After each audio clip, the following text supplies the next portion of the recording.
first of all, if you're living in this side of the world, happy Canada Day to all of you.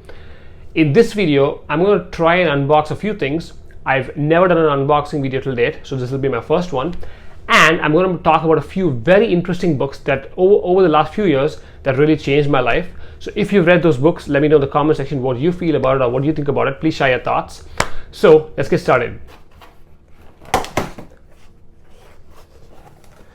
And here we go. The Big Picture by Sean Carroll. And now, book number 2.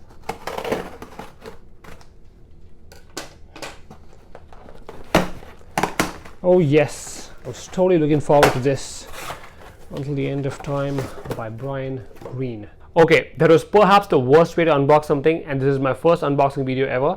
But the books that I was trying to show you guys was The Big Picture by Sean Carroll and Until the End of Time by Brian Greene. So I decided to buy these books because I saw both of them on Joe Rogan's podcast, and if you guys love cosmology, astrophysics, and the universe, etc., those kind of topics, these are two very important books that can really change the way you think about things. And now I'm going to talk about a few books that really changed the way I think about things over the last few years. So yes, let's talk about that. So in 2019, I read this book called Origin of Species by Charles Darwin. 500 to 600 pages of unbelievable detailing and a lot of hardcore science. If you believe you're an open-minded person, please read this book. It definitely changes. It definitely gives you a perspective or changes the way you see things, see life itself. And if you did, most importantly, if you already read this book and if you did enjoy it, please let me know in the comment section which specific part was your favorite and what specifically that you enjoyed about this book. Please let me know in the comment section. And now let's look at book number 2. So in 2020, I read a very important book called The End of Gender by Dr. Deborah. So this book, it gives you a real perspective as to why gender is not a social construct, and there's a lot of science behind gender, sexuality, and biology.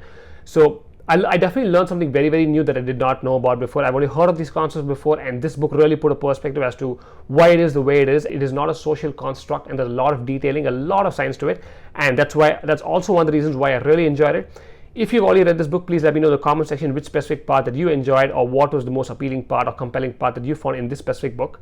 And now let's go to book number 3. Okay, I might be jumping the gun here a little bit, but at least for the last 6 months in 2021, one of the best books that I've read so far is The Physics of Climate Change by Lawrence Krauss. So in 200 pages, he talks about the science and the physics of climate change. And this book is radically different from most other climate change books that you may have read or come across. A lot of it is, a lot of other books have a lot of verbal twaddle going on, to be honest. We already know about the damages. We already have enough news articles that talks about all these damages, etc., that's happening. So in that context, those other books are not too different from the news articles because it just gives you a detailed version of what the news articles really talk about, how a physicist thinks about it, and what kind of problems from a physics perspective that we have to deal with. It's radically different in a lot of other ways, and the most important part is it's only 200 pages. In 200 pages, he really sums up the physics part, which is the most compelling part of the book. If you've already read this book, please share your thoughts in the comment section below and let me know which part you specifically enjoyed and which part you may not have enjoyed as much. These are some books which play a very important role in shaping my perspective or changing the way I see things. So if you have a different list of what books that qualifies for you as books that really changed your perspective of how you look at things, please let me know in the comment section. And if you did enjoy this video, please give me a thumbs up. That really helps because I definitely know that you're watching it and you really liked what you saw. So if you're still watching this video, thanks a lot. Please let me know in the comment section if you did enjoy this video. Please give me a thumbs up if you did enjoy this video. And thanks for watching. I'll see you again very soon. Bye for now.